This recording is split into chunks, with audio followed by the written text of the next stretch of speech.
पैर में वो करो तो कपड़ा हाथ धरो पीछे बना।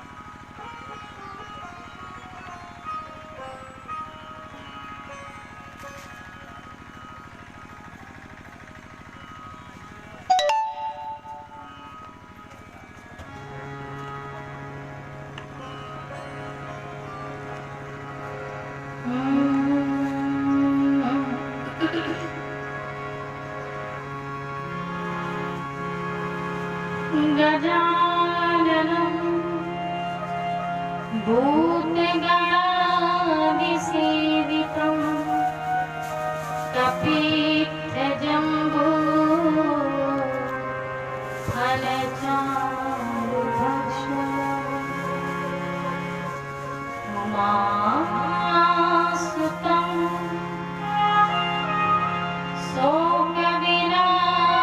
शोकविनाशकारकं नमामि विघ्नेश्वरं शरपादपङ्कजम्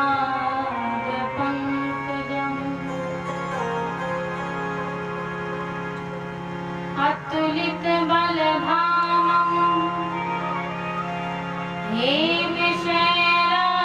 हेमशैलावदेहं दनुजवनकृशानं ज्ञानिनामग्रगण्यम्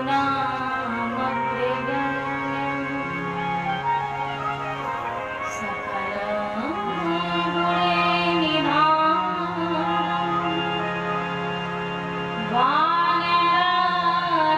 वानराणामधीशं रघुपतिप्रियभक्तं वातजातं नमामि।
आए हुए भक्तों का, जो हमसे बुजुर्ग हैं, माताएं और बुजुर्ग पुरुष जितने भी हैं, उन सभी को हम इस व्यासपीठ से सभी का नमन करते हैं। और जो समवयस्क हैं उनको आशीर्वाद देते हैं, छोटों को प्यार देते हैं। कल के सुंदर प्रसंग में आप लोगों ने ज्ञान भक्ति वैराग्य की पावन कथा श्रवण की, जिसमें आपने सुना कि भक्ति ने भागवत की कथा सुन करके अपने पुत्रों को जवान किया और इसके बाद भगवान ने उनसे कहा, वैराग्य से कहा कि तुम मेरे धाम को जाओ।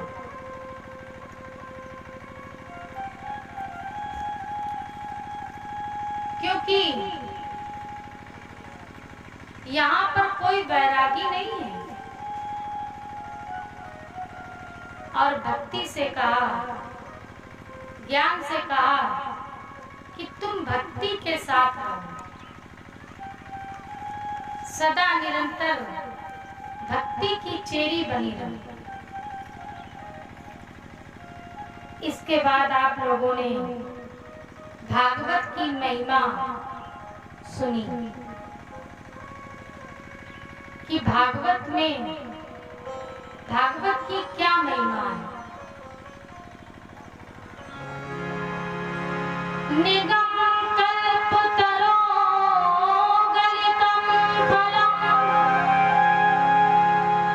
सुखमुखाद अमृत द्रव्य संयुक्तम्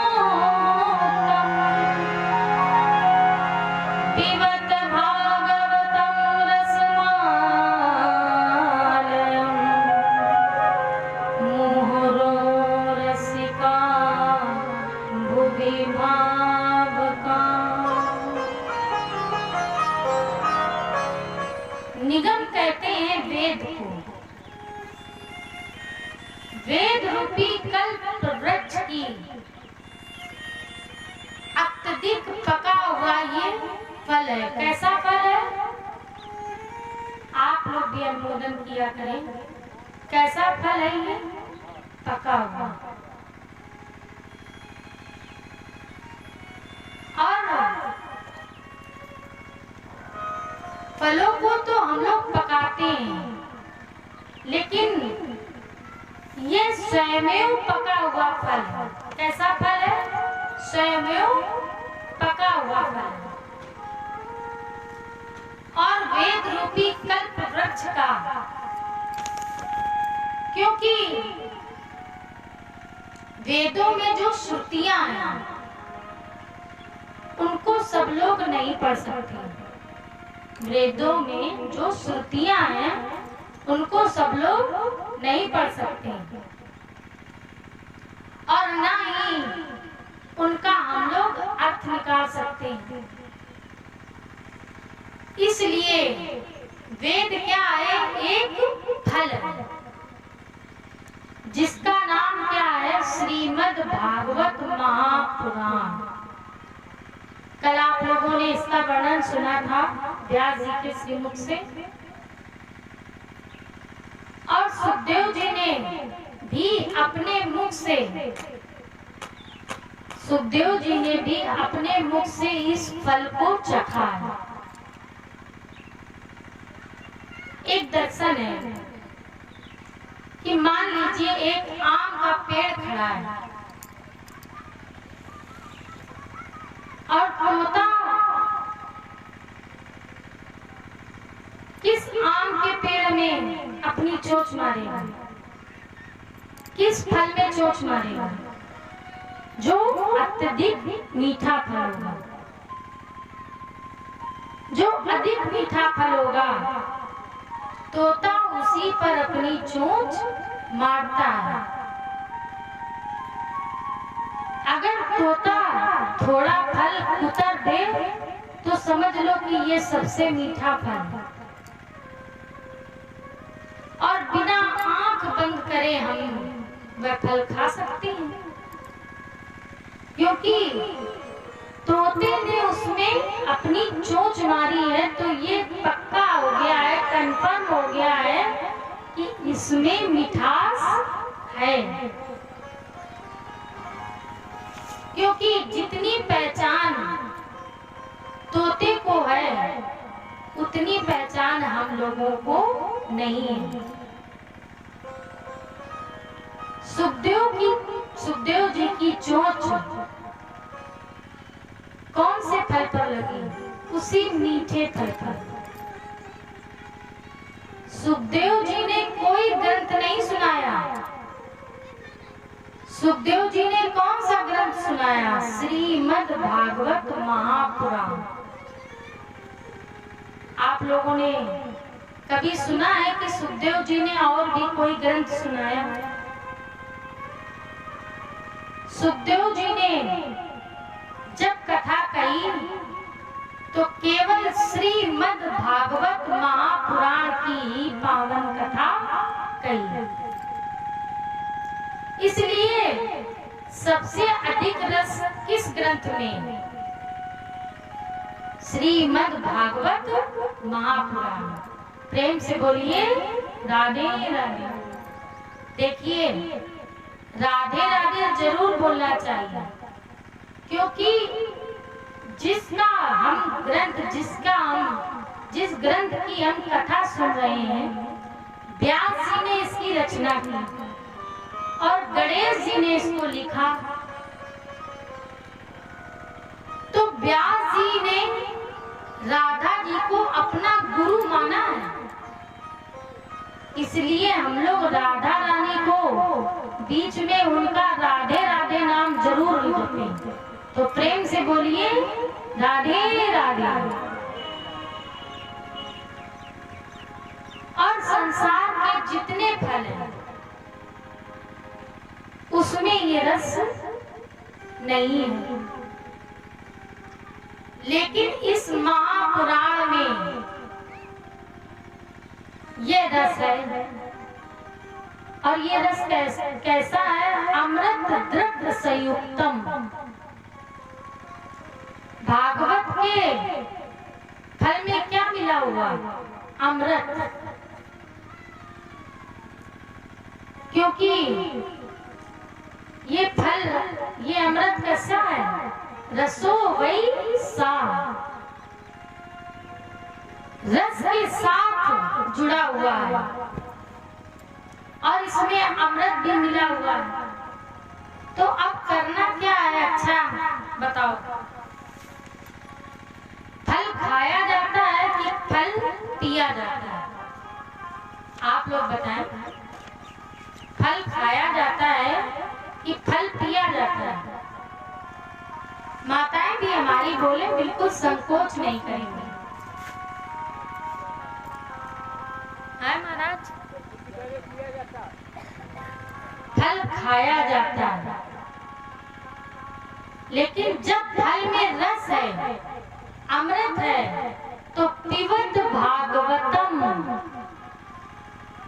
अब भागवत सुनने का विषय नहीं है, भागवत पीने का विषय है। इसको हम लोग पिए, सुने नहीं। कि कथा हम लोगों ने सुनी और सुन करके जब प्रसाद लिया और जब खड़े हुए तो वही कथा झरिया गया। तो ऐसे नहीं सुनना है। कथा का रस हमें पीना है।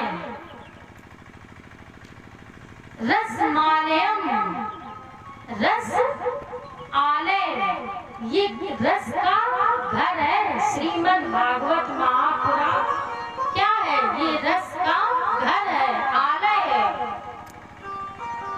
और जब इस रस के घर में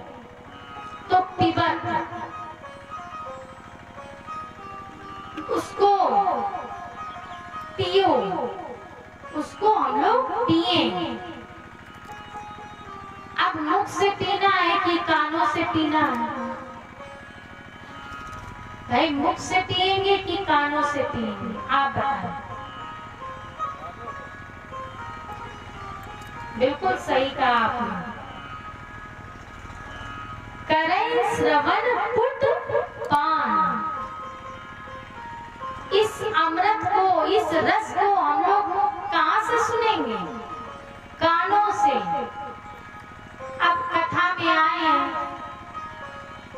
तो इस टोला वाली उस टोला वाली से मिली तो रस तो भूल गई और अपनी एक रस अलग कथा शुरू कर दी।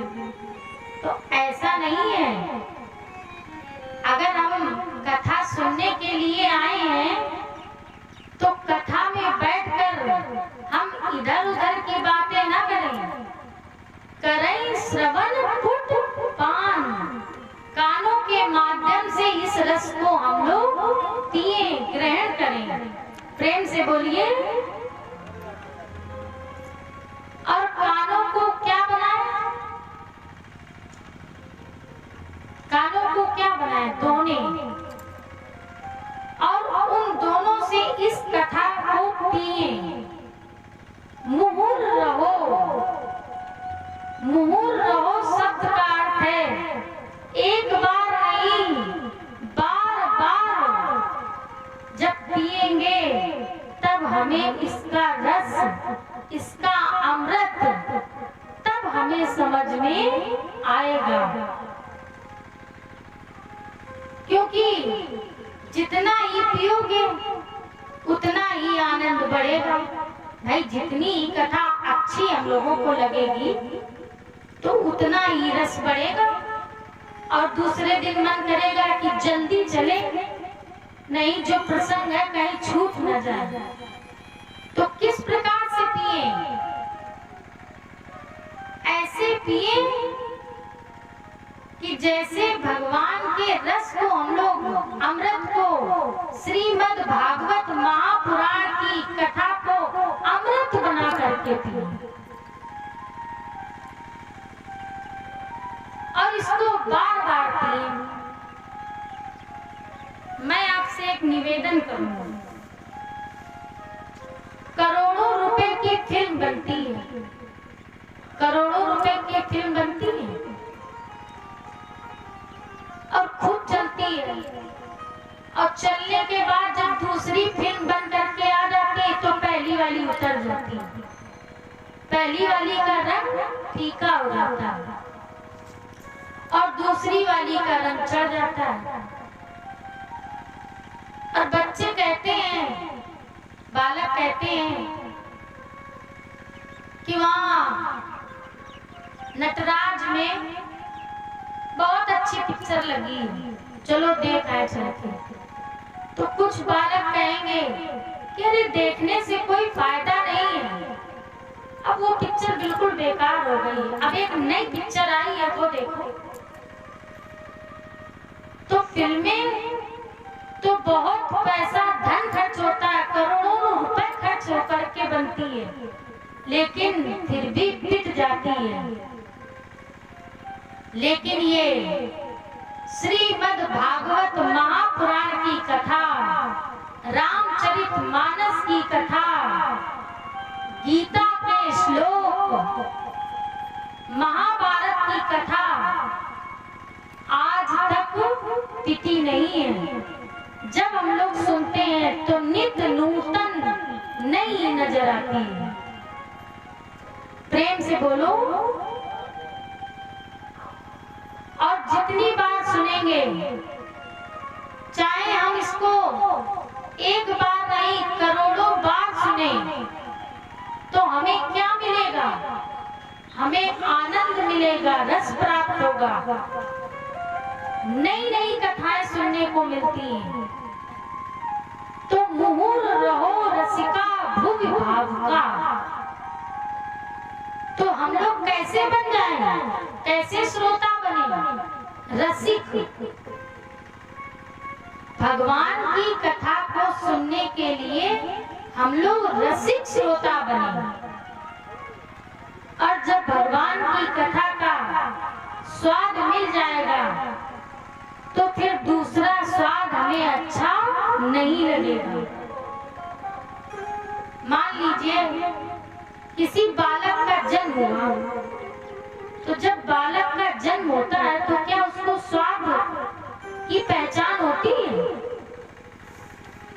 लेकिन जब वो बड़ा हो जाता है तब उसे स्वाद लगता है। जैसे मान लीजिए किसी को पानी के बतासे बहुत पसंद है, चाट टिकिया बहुत पसंद है, और चाहे जितनी वस्तु रखी हो, लेकिन उसका नित्य का नियम है कि वह बतासे और टिकिया जरूर खाएगा, क्योंकि उसकी जीभ को, उसकी जिह्वा को उसका स्वाद लग गया है। प्रेम से बोलो जय हो। तो जिस कानों को प्यारे भगवान के चरित्र सुनने की, केवल चरित्र सुनने का रस, केवल उनकी कथाओं सुनने का रस मिल जाता है, तो प्यारे फिर कोई भी रस हमें अच्छा नहीं लगता है। और हम लोग यहाँ आकर के किसी की निंदा के चक्कर में ना पड़े कि लाओ थोड़ी दूर, जितनी देर संकीर्तन हो रहा है उतनी देर में अपनी बात पूरी कर लो, तो ये नहीं करना चाहिए। कथा में यदि आए हैं तो कथा में बैठ करके केवल भगवान के चरित्रों को श्रवण करें, और उनको श्रवण नहीं करें, उनको अपने कानों से सुने और हृदय में प्रवेश करें। जब हम कथाओं को बार बार निरंतर सुनेंगे, जब बहुकाल किए सत्संगा, अब एक बार सत्संग किया तो सत्संग का स्वाद थोड़ी लगेगा। जब बहुकाल, जब बहुत बार हम सत्संग करेंगे, कथाएं सुनेंगे, प्रवचन सुनेंगे, तब भगवान के चरित्रों में हमें स्वाद आने लगेगा। प्रेम से बोलिए राधे राधे। वेद रूपी कल्प वृक्ष, और वेद कहा है ब्रह्मा के पास ये फल गिरा मृतलोक में। कल आप लोगों ने ये प्रसंग सुना था। तो जब ये वेद रूपी कल्प वृक्ष थोड़ी सी ऊंचाई से पका फल गिरे, मान लीजिए आम के पेड़ से फल गिरे, तो वो फल पका हुआ गिरेगा तो वो साबित रहेगा कि फट जाएगा, वो तो फट जाएगा। और क्या होगा, उसका रस भी निकल जाएगा। लेकिन ये फल कैसा है? बहुत ही अलौकिक फल है। इसमें ना तो छिलका है और ना ही गुठली है, लेकिन छिलके की भी उपयोगिता है और गुठली की भी उपयोगिता है।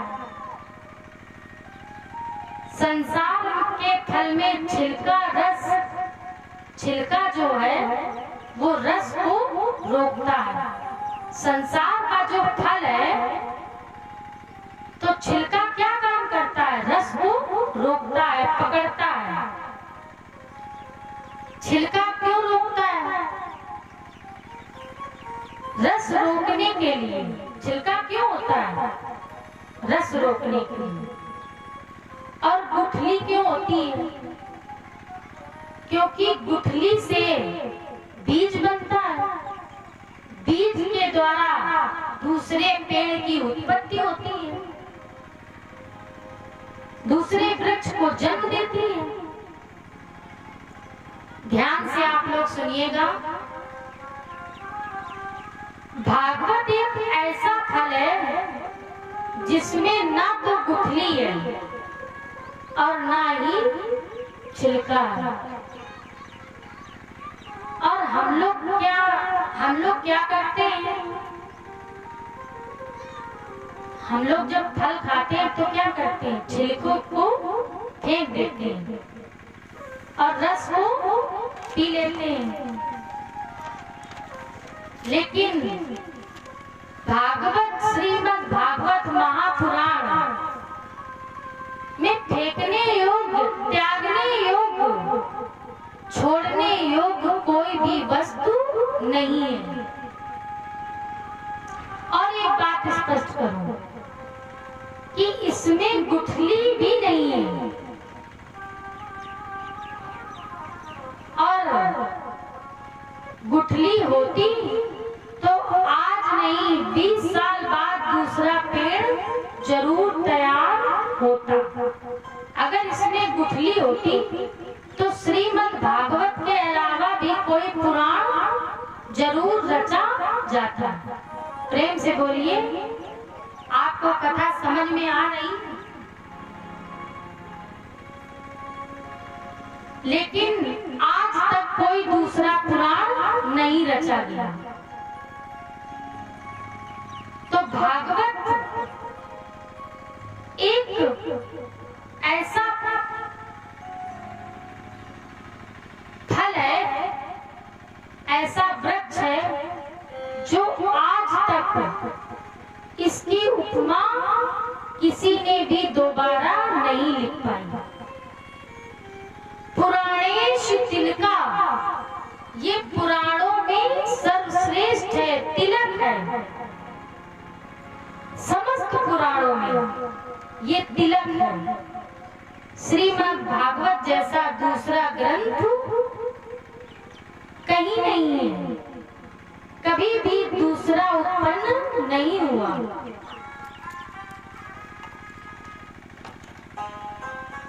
एक साधना का, एक भगवान कृष्ण का, एक नारायण का एक ही ग्रंथ है।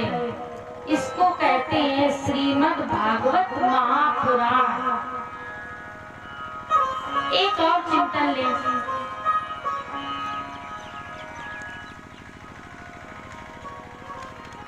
कि जो ये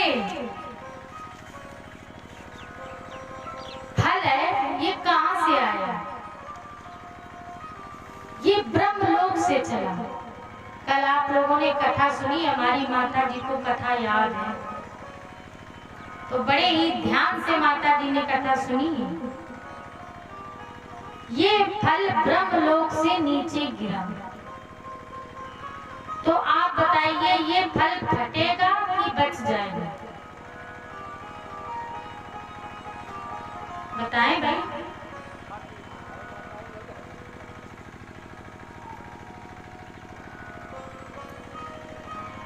अरे कोई भी फल नीचे गिरेगा तो वो बचेगा कि फट जाएगा? फट जाएगा। लेकिन इसमें कोई विकार नहीं है, क्योंकि सबसे पहले नारायण ने भागवत का ज्ञान ब्रह्मा जी को दिया। ये जो फल था, ये फल सबसे पहले नारायण ने किसको दिया? ब्रह्मा जी को। और कहाँ दिया? हृदय में। और ब्रह्मा के कितने मुख हैं? 4 मुख। इसलिए ब्रह्मा के चारों मुख से 4 श्लोक निकले। ब्रह्मा जी के मुख से 4 श्लोक निकले। तो वो चारों श्लोक ब्रह्मा जी ने, वो 4 फल, एक फल ब्रह्मा जी को जब मिला तो एक फल से कितने फल बन गए? 4। तो वो 4 फल ब्रह्मा जी ने नारद जी को सुनाए। और नारद जी ने फिर वेद व्यास जी को यह पावन चरित्र सुनाया। इसके बाद वेदव्यास जी ने अपने पुत्र सुखदेव जी को यह कथा सुनाई और सुखदेव जी ने यह फल, सुखदेव जी के पास जब यह फल पहुंचा तो सुखदेव जी ने ये कथा किसको सुनाई? परीक्षित जी को। और ये निरंतर तब ये कथा मृत्युलोक में आई, तभी तो ये कथा मृत्युलोक में आई। लेकिन निरंतर ये कथा कोई ना कोई गुरु किसी न किसी शिष्य को कथा सुनाता है, तब वह शिष्य कथा कहता है। ये परंपरा बंद नहीं हुई कि बंद हुई है, आप बताएं? निरंतर कोई ना कोई नया व्यास कथा हम लोगों को श्रवण करा ही रहा है। तो ये ऐसा फल है। और जब ये मृत्युलोक में ये फल आया तो अब अगर ये सीधे फल आता तो क्या होता? फट जाता। लेकिन एक हाथ से दूसरे हाथ में, दूसरे हाथ से तीसरे हाथ में, तीसरे हाथ से चौथे के हाथ में प्राप्त हुआ, शाखा प्रति शाखा। तो गुरु ने ये ज्ञान किसको दिया? अपने शिष्य को। और धीरे धीरे एक हाथ से दूसरे हाथ से संभलते संभलते यह फल मृत्युलोक में आ गया, जिसका रस आज हम लोग मिल करके पी रहे हैं। भाई ये रस पीने के लिए ही तो हम सब लोग यहाँ एकत्र हुए। तो ये श्रीमद् भागवत महापुराण की ऐसी महिमा है कि इसका रस पीने के लिए लोग अपने घरों से आकर के और भागवत पांडाल में बैठकर श्रीमद् भागवत महापुराण की कथा, इसका रस हम सभी भक्त पी रहे हैं।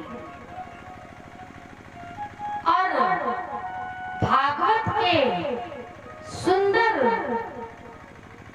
ज्ञान का अनुभव भी हम लोग कर रहे हैं। प्रेम से बोलिए राधे राधे।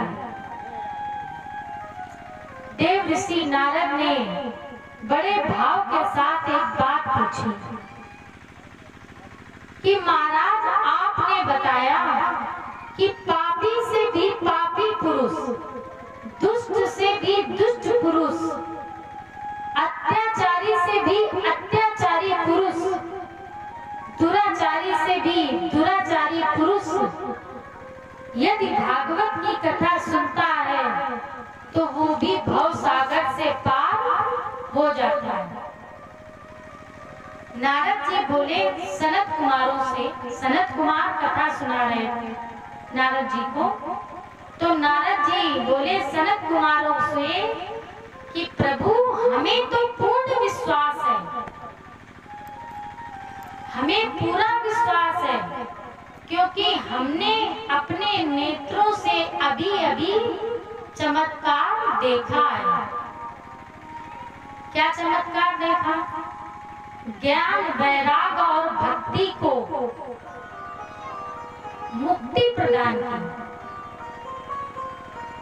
और जब सामने भाई इस मृत्यु के लोग हमेशा प्रमाण मांगते हैं, कोई भी बात हो तो प्रमाण दो।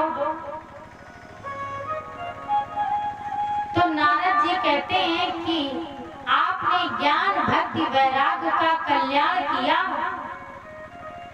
और ये बात मैंने सामने देखी है। और जब सामने कोई काम होता है तो उसमें प्रमाण देने की आवश्यकता नहीं पड़ती है। सनत कुमारों से कहा कि आपने कहा कि अत्याचारी, दुराचारी, पापी यदि कथा सुन ले तो उसको मुक्ति मिल जाती है, तो कोई प्रमाण हो तो बताइए। तब प्रमाण के रूप में सनत कुमारों ने नारद जी को गोकर्ण का उपाख्यान सुनाया। इसको कहते हैं श्रीमद् भागवत महापुराण। गोकर्ण उपाख्यान धुंधकारी प्रेत योनि में था, लेकिन भागवत सुन करके भव सागर से पार हुआ। तो आइए हम लोग धुंधकारी के पावन चरित्र को सुने। उसके पूर्व 2 पल हरि नाम का संकीर्तन करें, क्योंकि काम काज करके हम लोग अपने अपने घरों से आते हैं। जब हम लोग प्रातः काल उठते हैं तो क्या करते हैं? सबसे पहले अपने आंगन को साफ करते हैं। तो हम लोग अपने हृदय के आंगन को सबसे पहले संकीर्तन की झाड़ू से साफ करें। इसके बाद धुंधकारी के पावन चरित्र में प्रवेश करें।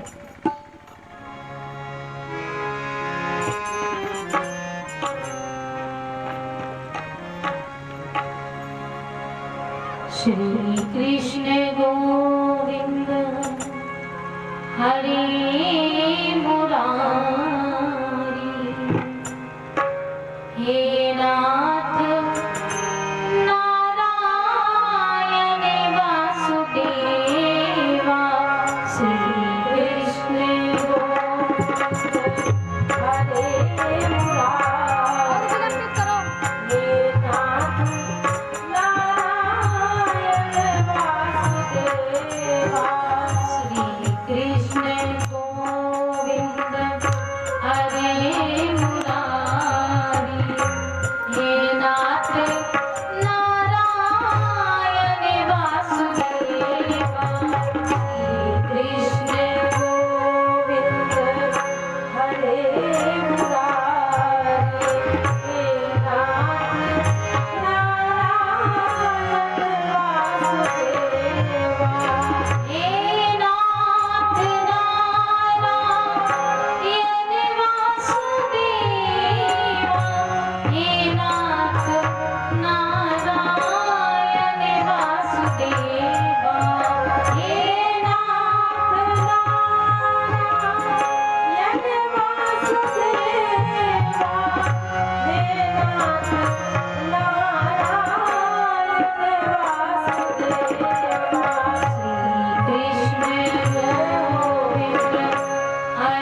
है। और ये बड़े भाग्य हैं हमारे जो इस यहाँ पर कथा हो रही है। तो अपने मुखार बिंदु से अगर हम भगवान का नाम लेंगे तो कुछ पाप हमारे भी कटेंगे।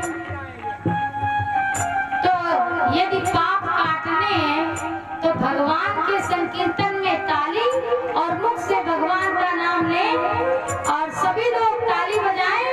भगवान ने ये दो हाथ दिए हमें, इसीलिए जब जन्म होता है, जब हम लोग यहाँ भेजे जाते हैं तो मनुष्य क्या कहता है कि भगवान, जब प्रसव की पीड़ा कपिल अष्टाध्याय में आप लोग श्रवण करेंगे कि जब प्रसव की पीड़ा होती है गर्भ में बच्चे को, तो कहता है भगवान मुझे छोड़ दो, मुझे जाने दो और मैं मृत्यु लोक में जाकर के केवल एक ही काम करूंगा। तो बोले क्या काम करोगे? बोले भगवान आपका मैं भजन करूंगा। लेकिन यहाँ कोई भजन वजन नहीं करता, यहाँ सब जब आते हैं तो भोजन की व्यवस्था में लग जाते हैं। तो मुख से भगवान का नाम ले और ताली बजाए दोनों हाथों से। राधे राधे कृष्ण राधे राधे राधे कृष्ण राधे राधे कृष्ण राधे राधे कृष्ण राधे कृष्ण कृष्ण कृष्ण राधे राधे कृष्ण राधे कृष्ण कृष्ण कृष्ण राधे राधे कृष्ण कृष्ण कृष्ण राधे राधे कृष्ण कृष्ण राधे कृष्ण कृष्ण कृष्ण राधे राधे कृष्ण कृष्ण राधे कृष्ण कृष्ण कृष्ण राधे राधे कृष्ण कृष्ण राधे कृष्ण कृष्ण कृष्ण राधे कृष्ण कृष्ण राधे राधे कृष्ण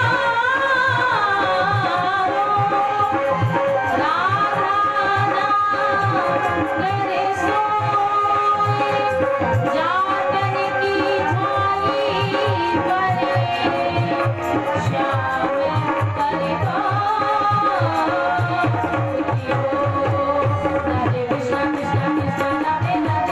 कृष्ण कृष्ण कृष्ण राधे राधे कृष्ण राधे कृष्ण कृष्ण कृष्ण राधे राधे कृष्ण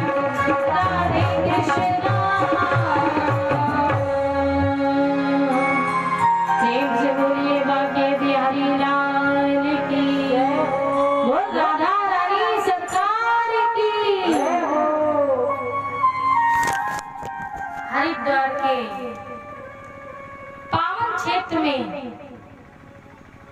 नारद जी महाराज ने सूत जी से सनत कुमारों से प्रश्न किया कि क्या ये प्रेत पीड़ा भी विनाशनी है? इस कथा को सुनने से क्या प्रेत भी नष्ट हो जाते हैं? तो देव ऋषि को प्रमाण देते हुए बता रहे हैं सनत कुमार कि तुंगभद्रा नदी के किनारे अनुपम नगर में, अनुपम नगर नामक एक पवित्र स्थान है। दो प्रकार के अर्थ लेते हुए चले, आप लोग सुधीश होता है।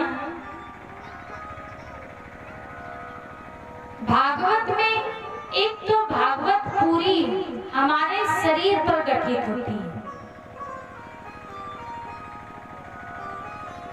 एक पिंड में है और दूसरी ब्रह्मांड में है। तुंगभद्रा नदी और इसके किनारे क्या है? एक नगर है जिसको हम लोग क्या कहते हैं? अनुपम नगर। अब हम लोग इसको घटित करें अपने शरीर के ऊपर। तुंग माने अत्यधिक, भद्रा माने कल्याण करने वाली, सबसे अधिक कल्याण करने वाली जो भगवान की काया है, यही क्या है? तुंगभद्रा है। और जो हमारा अंतःकरण है, हमारा हृदय है, ये क्या है? ये अनुपम नगर है। तो इसकी कोई उपमा नहीं दे सकता है। प्रेम से बोलिए राधे राधे। मान लीजिए एक पात्र में एक समय में एक ही वस्तु तो भरी जा सकती है। एक भगोना आप लें, आपने उसमें दूध भरा, अब आपको दूसरी वस्तु भरनी है, तो या तो आप दूसरे भगोने का उपयोग करें या फिर उस भगोने को खाली करें, उसको साफ करें, तब उसमें दूसरी वस्तु भरें। और नहीं तो अगर उसी में भर देंगे तो क्या हो जाएगा? वह वस्तु फैलने लगेगी। वह वस्तु उस पात्र से, जो वस्तु हमने डाली है उस पात्र से बाहर निकलने लगी। लेकिन ये ऐसा पात्र है, ऐसा नगर है ये, किसमें दया भी है, हृदय में दया भी है, करुणा भी छिपी है, क्रोध भी छिपा हुआ है, घृणा भी है, नफरत भी छिपी हुई है, और इस हृदय में भक्ति भी है। भाई हमारे हृदय में ही तो है सब कुछ, और अभिभक्ति भी रहती है इसी हृदय में। और न जाने कितने आते हैं इस हृदय में और कितने चले जाते हैं। प्रेम से बोलिए राधे राधे। क्रोध भी आता है, दिन में कई बार आता है, लेकिन क्या बना रहता है? आता है और चला जाता है। ईर्ष्या भी आती है, तो जब ईर्ष्या आती है तो क्या बनी रहती है? भाई ईर्ष्या ज्यादा से ज्यादा 1 दिन रहेगी, 2 दिन रहेगी, 3 दिन रहेगी, लेकिन इसके बाद चली जाएगी। तो ये अनुपम नगर है, इसकी कोई उपमा दे नहीं सकता है। और इस नगर में एक ब्राह्मण रहते थे। सामान्य कथा, जिनका नाम था आत्मदेव। आत्मदेव कौन है? जीव। आत्मदेव कौन है? जीव। और हृदय की शोभा, हमारा अंतःकरण की शोभा किससे बढ़ती है? जीव से। और अंतःकरण किसको कहते हैं? विशुद्ध मन, जिसका मन निर्मल होता है, विशुद्ध होता है, जिसके मन में कोई मैल नहीं होता है, उसको कहते हैं विशुद्ध मन। तो ये बड़े विवेकवान थे। पूर्ण शक्ति का नाम अंतःकरण है। मन, बुद्धि, चित्त और अहंकार, इसको चतुष्टय अंतःकरण कहते हैं। मन, बुद्धि, चित्त और अहंकार, इसको क्या कहते हैं? चतुष्टय अंतःकरण। तो एक अर्थ तो ये है, और दूसरा अर्थ है जो हमारे शरीर पर घटित है। यदि तुंगभद्रा नदी और अनुपम नगर मिल गया तो जीव उसमें रहने लगा। भाई घर में तो अपने सब लोग रहते ही हैं, तो जीव उसमें निवास करने लगा। तो उसका धर्म है कि वह अपना कल्याण कर ले। उसका क्या धर्म है कि वह अपना कल्याण करे। और एक बार अर्थ है जो कथा हम लोग सुन रहे हैं कि तुंगभद्रा नदी के किनारे अनुपम नगर नामक क्षेत्र में पवित्र स्थान पर वहां एक ब्राह्मण रहते थे जिनका नाम था आत्मदेव। आइए सबसे पहला श्लोक श्री राधा रानी और बांके बिहारी के चरणों में समर्पित करते हुए आज की ये पावन कथा हम लोग श्रवण करें। आत्मदेवा पुरा तस्मिन् सर्ववेद विशारदा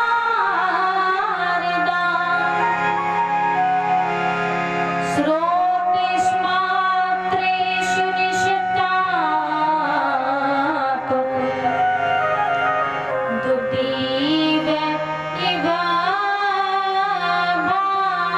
भास्करा। सर्ववेद विशारदा, सर्व वेदों के संपूर्ण वेदों के विशारद थे, दक्ष थे, प्रवीण थे, नित रात कुशल थे। आत्मदेव कैसे ब्राह्मण थे? वेद को जानने वाले थे, ज्ञानी थे, वेदज्ञ ब्राह्मण थे। इनका क्या नाम था? माताएं हमें बताएंगी इनका क्या नाम था। अब आप रस नहीं पी रही हैं। इनका नाम था आत्मदेव। तो तस्मिन पुरे उस नगर में, अनुपम नगर में कर्मकांडी ब्राह्मण थे और ये सदाचारी थे, ज्ञानी थे, वेद पाठों को जानने वाले थे। और इनका मस्तक ऐसे चमकता था, द्युतीव इव भास्करा, द्युतीव इव भास्करा, मानो दूसरे सूर्य भगवान माथे पर प्रकाशित हो रहे हैं। इतना माथे पर इनके तेज था। और इनका जीवन कैसा था? ये गृहस्थ जीवन बिताते थे अपना। इनका जीवन गृहस्थ था। इनकी एक पत्नी थी और वह पत्नी बड़ी ही सुंदर थी और अच्छे कुल में उसका जन्म हुआ था। लेकिन इसमें एक ही दोष था। अब वो क्या दोष था कि आत्मदेव इतने ज्ञानी थे, वेदों को, पुराणों को, शास्त्रों को जानने वाले थे और उनके माथे पर इतना तेज था। लेकिन आत्मदेव की पत्नी कैसी थी? जिद्दी स्वभाव की थी। जितने आत्मदेव सरल और सीधे स्वभाव के थे, पत्नी उतनी ही जिद्दी स्वभाव की थी। और हमने देखा है कि बड़े बड़े कथावाचक, आपको तो कल व्यास जी ने बताया भी था कि मेरा वृंदावन में आश्रम है। पागल बाबा के पास श्री जी कृपा धाम ब्रज धाम के निकट में जहाँ ऋतंभरा जी का आश्रम है, वहीं पर मेरा भी आश्रम है, बांके बिहारी और राधा रानी की कृपा से।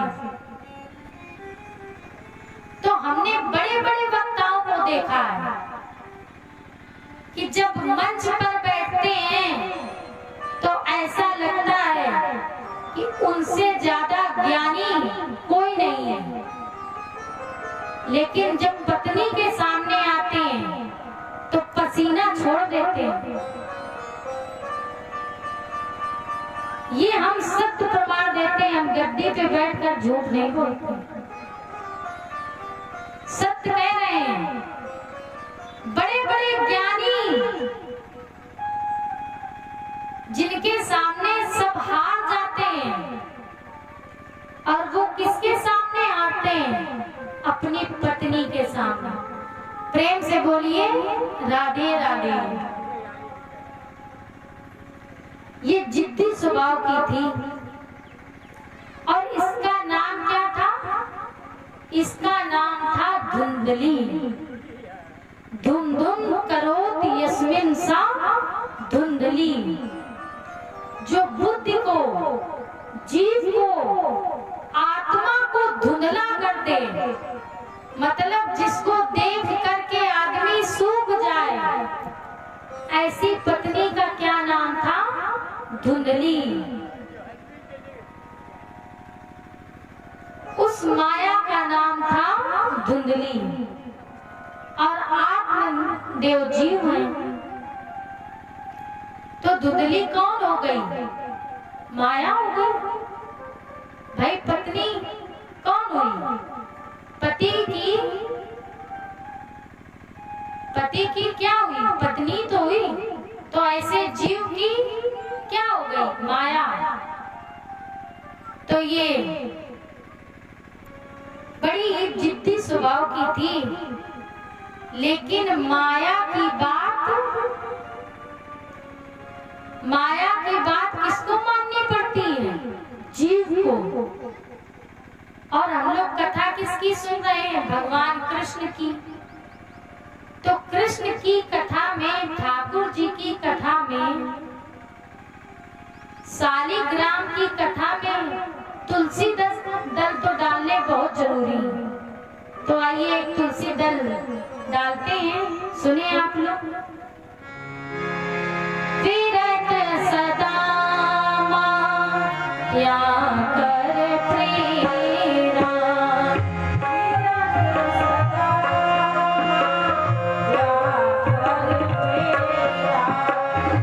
विरत सदा माया कर प्रेरणा,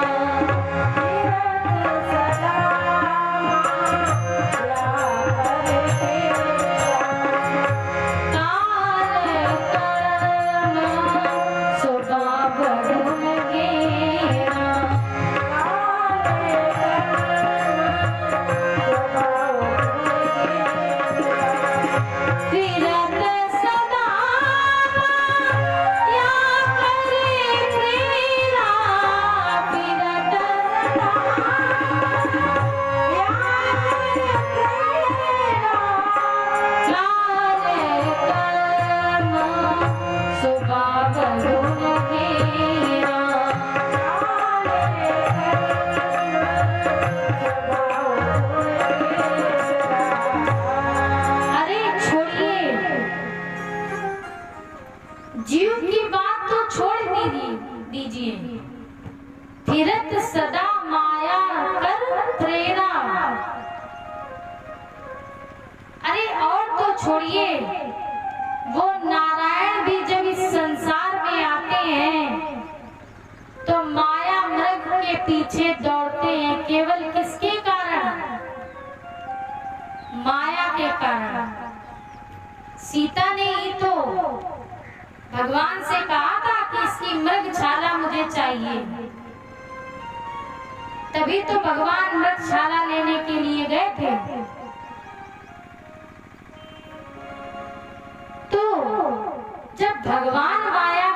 पीछे दौड़ सकते हैं, तो सामान्य जीव दौड़ रहा है तो ये कोई बड़ी बात नहीं है। प्रेम से बोलिए।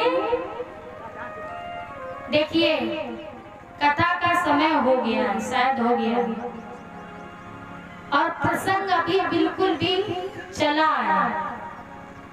तो अगर आप लोग कहें तो मैं प्रसंग आगे बढ़ाऊं, और नहीं तो मैं यहीं पर ही अपनी वाणी को विराम दूं और व्यास जी को आप लोग सुने। ये निर्णय मैं आप पर छोड़ती हूँ। जैसा आपका निर्णय हो आप हमें बताएं, और नहीं तो मैं कथा के प्रसंग को आगे बढ़ाऊं, जैसी आप लोगों की इच्छा हो। क्योंकि देखिए, 10 मिनट में कथा नहीं हो पाएगी। कथा में समय लगता है, और कथा भाव की होती है। अगर भाव लग गया तो 10 मिनट क्या कहो, 1 घंटा हो जाए। भाई हमें निपटानी तो है नहीं। जैसे जनेऊ, अब तो बच्चों का जनेऊ नहीं होता है। कहते हैं जब शादी वाले आएंगे तभी उसी दिन जनेऊ भी हो जाएगा। तो जनेऊ किया नहीं जाता है, जनेऊ निपटाया जाता है। तो आप कहें तो हम कथा निपटाएं, और अगर आपका आदेश हो तो हम आगे बढ़े। भाई आप अधिकारी हैं और हम कर्मचारी हैं, हम आपके अधीन हैं। तो जैसी आप हमें आज्ञा दें वैसा ही हम काम करें। प्रेम से बोलिए राधे राधे। कथा आगे बढ़ाएं ना।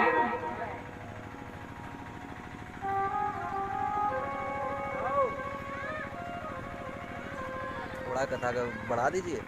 गाजू की बुराई का पहला दिन स्टार्ट। चलिए, तो अब कथा का समय मिल गया है तो कथा बढ़ानी भी पड़ेगी। शताब्दी से भी चलेंगे और कभी कभी साइकिल से भी चलेंगे, थोड़ा थोड़ा। ठीक है, प्रेम से बोलिए राधे राधे। तो सामान्य व्यक्ति की क्या बात है, जब भगवान हरि माया के पीछे दौड़ते हैं तो धुंधकारी, क्षमा करें, आत्मदेव अपनी पत्नी के स्वभाव से बड़े परेशान रहते थे। और आत्मदेव के घर में सब प्रकार की संपन्नता थी, लेकिन आत्मदेव का मन उदास रहता था। क्यों उदास रहता था? क्योंकि आत्मदेव के कोई संतान नहीं थी और गृहस्थ जीवन था। और जिसका गृहस्थ जीवन हो, उसके कोई संतान ना हो, तो मनु स्मृति में मनु महाराज ने वर्णन किया है कि जिसके घर में ब्राह्मण के चरण न धोए जाए और बालक के रोने की आवाज ना हो, बालक के रोने की किलकारियां ना हो, हंसने की, तो वह घर कितना भी बड़ा सुंदर हो, लेकिन उसको शमशान तुल्य माना जाता है। आत्मदेव बड़े दुखी थे और एक दिन आत्मदेव घनघोर घने जंगल में पहुंच गए। और घने जंगल में जाकर के आत्मदेव विचार करने लगे। तब तक उन्होंने देखा कि एक संत जी आ रहे हैं। संत का दर्शन किया तो मन में विचार आया कि संत दरस जिव पातक तरही। संत के दर्शन से मेरे कुछ कष्ट, मेरे दुख, मेरी पीड़ा दूर हो गई। संत को प्रणाम किया और प्रणाम करके कहा कि महाराज मेरे कोई पुत्र नहीं है, मेरे कोई संतान नहीं है। तब संत ने कहा, साधु ने कहा, ब्राह्मण देवता ये तो बहुत अच्छी बात है कि तुम्हारे कोई पुत्र नहीं है, क्योंकि पुत्र से कोई भी सुखी नहीं रहता है। पुत्र आज तक किसी को सुख प्रदान नहीं करता है। और कई उदाहरण दिए, साक्ष्य दिए कि तुम वन में आ गए हो, तो वन में आ गए हो तो बन जाओ भाई, वन में आ गए हो तो बन जाओ। अर्थ समझ में आ रहा है? भगवान का भजन करो, अब घर मत जाओ, इसी वन में बन जाओ। हमसे मंत्र ले लो और भजन करो, भगवान के मंत्र का जाप करो, और तुम संतान प्राप्त करने की कामना मत करो, संतान प्राप्त करने की कामना छोड़ दो, और उस ओर तुम ध्यान भी मत लगाओ, क्योंकि कामना ही दुखों की जननी है। कामना अगर पूर्ण नहीं होती है तो भी दुख, और कामना पूर्ण हो जाए तो भी दुख। अब माताएं ध्यान से सुने, मान लीजिए किसी माता का पुत्र है, उसका विवाह नहीं हो रहा है और उम्र हो रही है 35 साल, और कोई दरवाजे पे नहीं आ रहा, तो माता जी रोज शंकर जी के मंदिर में जाती हैं और जल चढ़ाती हैं, और जल चढ़ा करके कहती हैं कि भोले बाबा मेरे लला की शादी करा दो। भाई भोले बाबा अवघड़ दानी है, तो तनिक में ही खुश हो जाते हैं। भोले बाबा खुश हो गए, अब पुत्र का विवाह करा दिया। तो जब पुत्र का विवाह कराया तो बहू आई। अब जब घर में बहू आई तो बहू ने खरी खरी जब बनाई और खरी खरी सुनाई, तो वही माता जी फिर जल लेकर के गई लोटा में और भोले बाबा पे चढ़ाया और बोली, बाबा इससे अच्छा तो शादी ना होती तो बहुत अच्छा था। प्रेम से बोलो। तो कामना हमारे दुखों की जननी है, अगर पूर्ण हो तो भी कष्ट और ना पूर्ण हो तो भी कष्ट।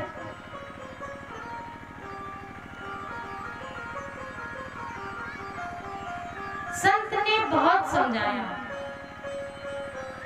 ब्राह्मण देवता तुम बुद्धिमान हो, तुम ज्ञानवान हो, वेद शास्त्रों को जानने वाले हो, पुराणों को समझने वाले हो, भगवान का भजन करो, इसके अतिरिक्त तुम्हें कहीं और सुख नहीं मिलेगा। और तुलसी पे बाबा भी वर्णन करते हैं,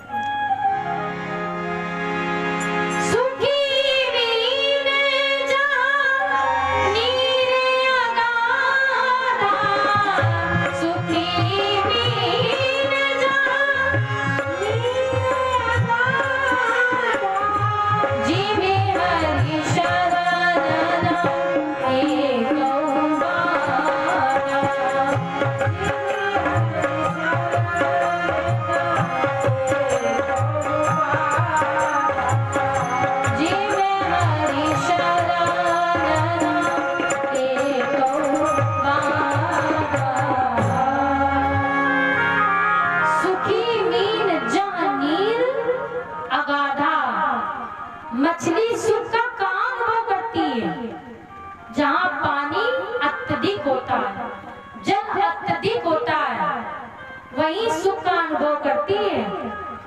और जिन्हें हरि शरण नाई को बाधा, जो भगवान की, हरि की, राम की, कृष्ण की, गोपाल की शरण में आ जाते हैं तो उन्हें किसी भी प्रकार का कष्ट, किसी भी प्रकार की बाधा उन्हें नहीं उठानी पड़ती है।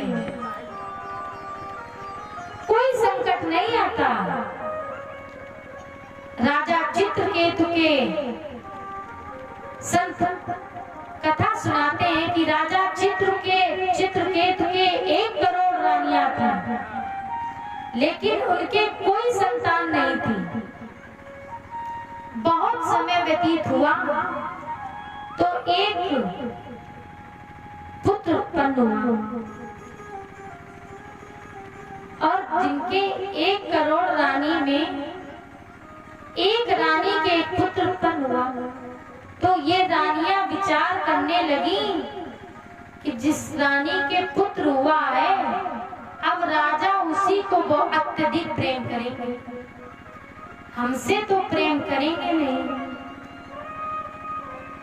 तो अब इन लोगों ने योजना बना दी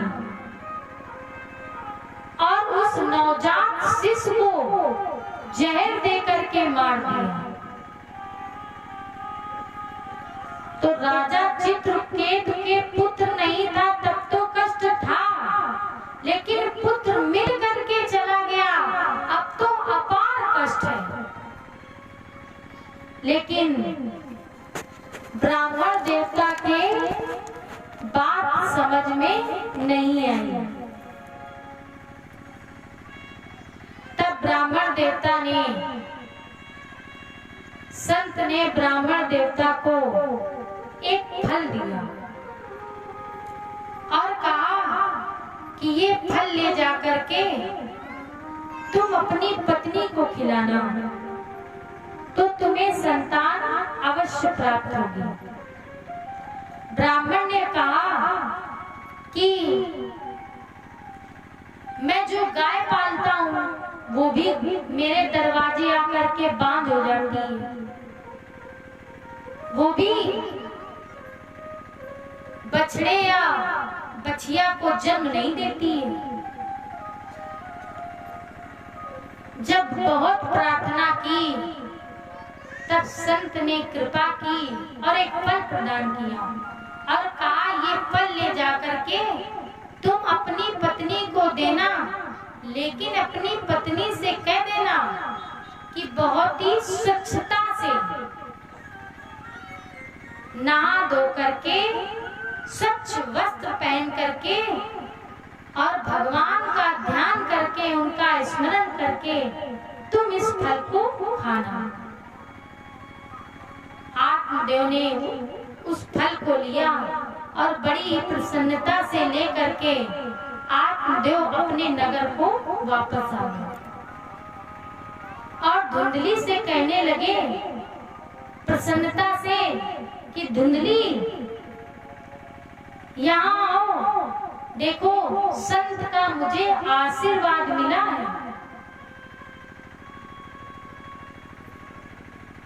धुंधली को पूरी बात बताई और कहा कि तुम इस फल को खा लेना तो तुम्हें संतान अवश्य प्राप्त होगी। और जब धुंधली को वो फल दिया तो उसकी सखियां, उसकी बहनें भी वहां पर खड़ी थी। बहनें भी बैठी थी तो बहनें बोली कि फल से कहीं पुत्र होता है। अब देखिए हम कथा बढ़ा रहे हैं, अब हम 2 प्रकार के अर्थ में नहीं चलेंगे, अब हम कथा शताब्दी वाली कर रहे हैं। कहने लगे फल से क्या संतानें उत्पन्न होती हैं। इसकी बहन ने धुंधली को समझाया कि मान लो तुम गर्भवती हो गई और रात्रि में चोर आ गए तो धुंधली तुम गर्भ लेकर के कैसे भाग पाओगी। धुंधली के बात तो समझ में आई, बोली बात तो बहन तुम ठीक कह रही हो,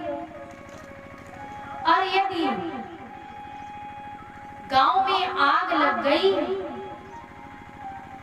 तो तुम कैसे निकल पाओगी गर्भ को लेकर के। तो ये बात भी इसकी समझ में आई। तो बहन बोली कि जो फल संत ने दिया है, तो जो तुम्हारे दरवाजे गाय बंधी है, तुम ऐसा करना, ये फल गाय को खिला देना, क्योंकि फल से भी कई संतानें होती हैं। अगर फल में कुछ होगा तो हो जाएगा। और तुम मेरा पुत्र, मैं गर्भवती हूँ बहन, मेरा पुत्र तुम ले लेना और बदले में मेरे पति को धन दे देना।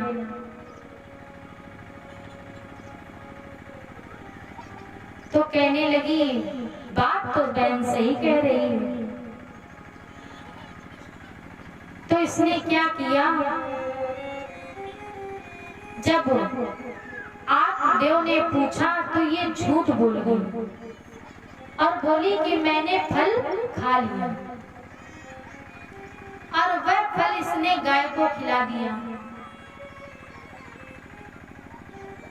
और बोली, बहन ने एक नाटक और बताया कि देखो, तुम अपने पति से कह देना कि मैंने फल खा लिया है, मैं गर्भवती हूँ, इसलिए शर्म के कारण अब मैं घर से बाहर नहीं निकलूंगी।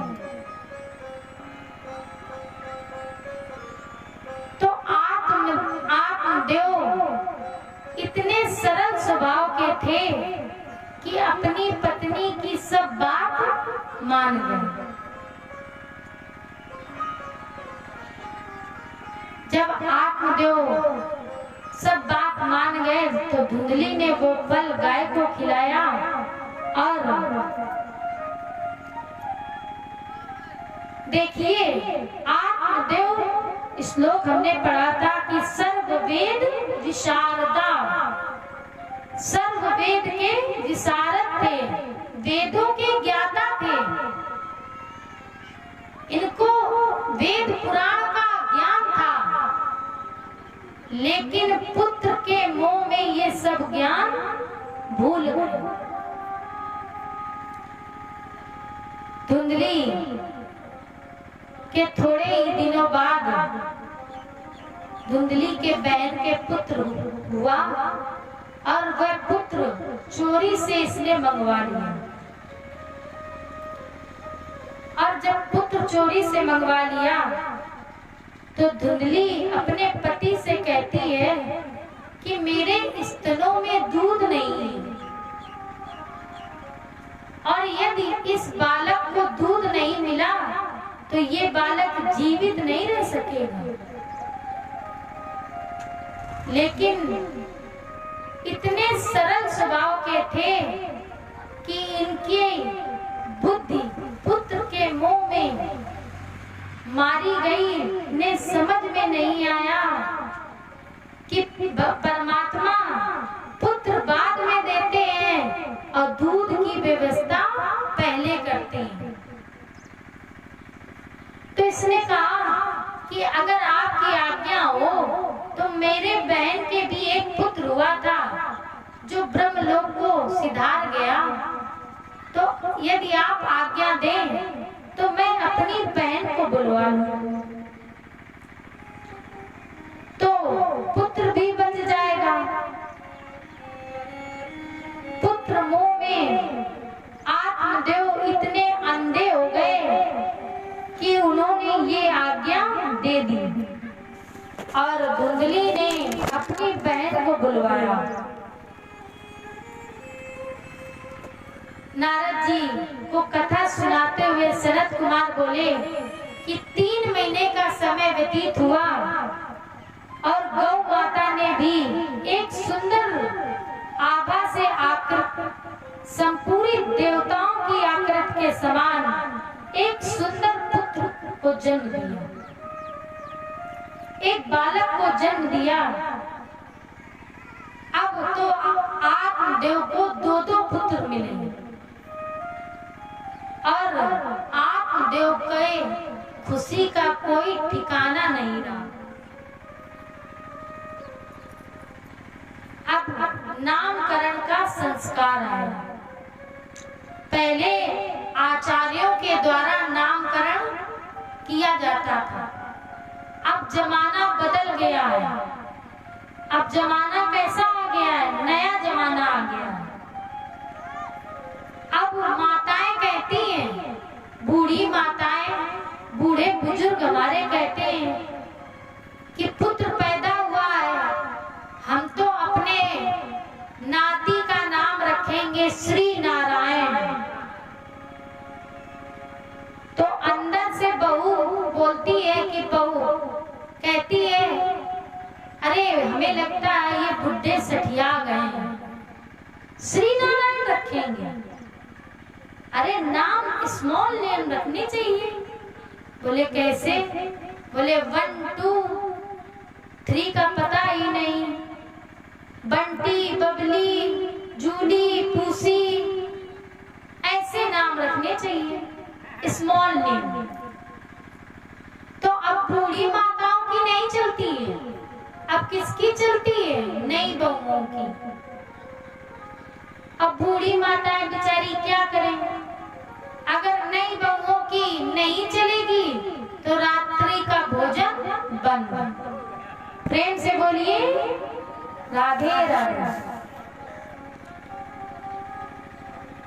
गोकर्ण, गुरुदेव आ गए। गोकर्ण जिसकी इंद्रिया, जिसके कान लगातार भगवान की कथा का अमृत पीने में लगे रहे, ऐसे व्यक्ति को हम लोग क्या कहते हैं? गोकर्ण। यहीं से